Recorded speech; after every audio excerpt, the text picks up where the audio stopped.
నాగార్జున యాదవ్ అనే వైఎస్ఆర్సీపీ యువ నాయకుడిని కుప్పం పోలీసులు అరెస్ట్ చేసినట్టుగా వార్తలు వస్తున్నాయి. అంటే ఇతను అరెస్ట్ చేయడానికి కారణం ఏంటనేది మాకు అర్థం కావట్లేదని చెప్పి వైఎస్ఆర్సీపీ అఫీషియల్ ట్విట్టర్ అకౌంట్లో వాళ్ళు ట్వీట్ చేయడం జరిగింది. అంటే ఇతను ఎందుకు పోలీసులు అదుపులో తీసుకున్నారనే విషయం మీద వాళ్ళకి క్లారిటీ లేదంట. కాకపోతే ఏంటంటే ప్రజలకైతే ఫుల్ క్లారిటీ ఉంది అతను ఎందుకు అదుపులో తీసుకున్నారనేది.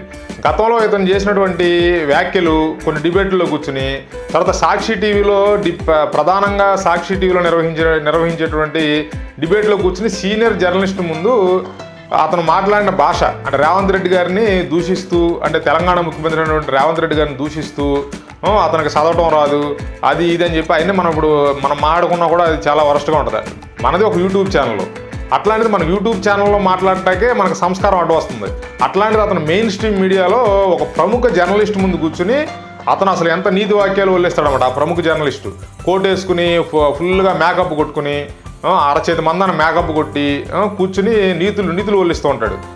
ఇతను ముందు కూర్చోబెట్టుకుని రేవంత్ రెడ్డి ఒక రాష్ట్ర ముఖ్యమంత్రిని అట్లా పచ్చి బూతులు మాట్లాడుతుంటే ఎంకరేజ్ చేసి తర్వాత ఏంటంటే బీప్ సౌండ్లు వేస్తున్నారు. అంటే ఆ టెలికాస్ట్ అయిపోయింది, తర్వాత దానికి మళ్ళీ బీప్ సౌండ్లు వేసి యూట్యూబ్లో ప్రస్తుతానికి ఉంచారన్నమాట ఆ ఇంటర్వ్యూలని.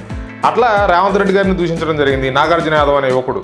తర్వాత ఇక చంద్రబాబు నాయుడు గారిని అయితే వెంకటేశ్వర స్వామి గతంలో ఏదో దయతేల్చి వదిలేసాడు, కానీ ఈసారి మేము నిన్ను వదలం అని చెప్పి అంటే నిన్ను చంపేస్తాం అనే ఉద్దేశం వచ్చేటట్లుగా క్లియర్గా మాట్లాడాడు. అంటే ఒక పక్క రాష్ట్ర ముఖ్యమంత్రిని అసభ్య పదజాలంతో దూషించాడు. ప్రస్తుతం మన ఆంధ్రప్రదేశ్ ముఖ్యమంత్రిని నిన్ను చంపేస్తామని బెదిరించాడు. అతను మాట్లాడే ప్రెస్ మీట్లలో అతను వాడే భాష ఇవన్నీ చూస్తుంటే ఇంకా యూట్యూబర్స్ గురించి వదిలేండి, యూట్యూబ్లో వాళ్ళ సోషల్ మీడియా యాక్టివిస్టులు వైఎస్ఆర్సీపీకి పనిచేసే వాళ్ళు చాలామంది ఉన్నారు, పచ్చి బూతులు మాట్లాడతారు. ఇక ఆ భాష వినలేని భాష. ఇతను ప్రముఖ స్పోక్స్ పర్సన్గా ఉండి వైఎస్ఆర్సీపీకి స్పోక్స్ పర్సన్గా ఉండి అఫీషియల్గా ప్లస్ మెయిన్ స్ట్రీమ్ మీడియాలో ప్రెస్ మీట్లు నిర్వహిస్తూ ఇలాంటి పచ్చి బూతులు మాట్లాడటం, ఇలా వరస్ట్ లాంగ్వేజ్ మాట్లాడటం, బెదిరించడం ఇవన్నీ చేస్తే కేసులు నమోదు అవ్వకుండా ఉంటాయా, పోలీసులు అరెస్ట్ చేయకుండా ఉంటారా? కానీ వైఎస్ఆర్సీపీ పార్టీకి మాత్రం ఇతను ఎందుకు అదుపులో తీసుకున్నారనే దాని మీద క్లారిటీ లేదంట. దీన్ని మీరు సాక్షి టీవీలో ప్రముఖ యాంకర్ అయినటువంటి ఆయన పేరు ప్రస్తావించడం కూడా నాకు ఇష్టం లేదు, ఆయన అడగండి. ఇప్పుడు పోలీసులు ఎందుకు అరెస్ట్ చేశారనేది వాళ్ళు చెప్తారు.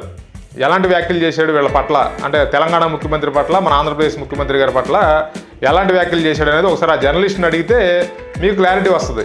ఆ వైఎస్ఆర్సీపీ పార్టీ వాళ్ళ అఫీషియల్ ట్విట్టర్ని దాన్ని హ్యాండిల్ చేసేవాళ్ళు ఉంటారు కదా, ఎవరో పోస్టులు చేసేవాళ్ళు, వాళ్ళు ఏంటంటే తెలుసుకోవాల్సింది సాక్షి టీవీలో ఉన్నటువంటి ఆ ప్రధానమైన న్యూస్ యాంకర్కి ఫోన్ చేసి కనుక్కోండి మీ డిబేట్లో ఏం జరిగింది, అతను ఏం మాట్లాడాడు, మీరు అతను అంతా మాట్లాడినిచ్చి చివరిలో ఆగు అని ఎందుకన్నారు అనేది ఒకసారి అతను కనుక్కుంటే మీకు అర్థమవుతుంది.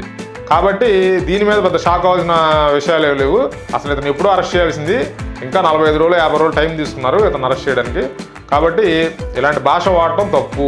ఎవరైనా ఈవెన్ యూట్యూబ్ ఛానల్స్లో కూడా ఇలాంటి వల్గర్ లాంగ్వేజ్ బూతులు మాట్లాడడం అనేది తప్పు. అట్లాంటి అతను మెయిన్ స్ట్రీమ్ మీడియాలోనే ఆ బూతుల భాషను ఒక అధికార భాషగా వైఎస్ఆర్సీపీ పార్టీ అధికార భాషగా చేసిచ్చాడు ఆ బూతుల్ని. కాబట్టి అతను అరెస్ట్ చేయడంలో ఎటువంటి తప్పు లేదు. అతని మీద ఖచ్చితంగా కఠినమైన సెక్షన్లు పెట్టాలి, శిక్ష పడే విధంగా ప్రభుత్వం ముందుకెళ్లాలని ఆశిద్దాం. Thanks for watching. Please like, share and subscribe.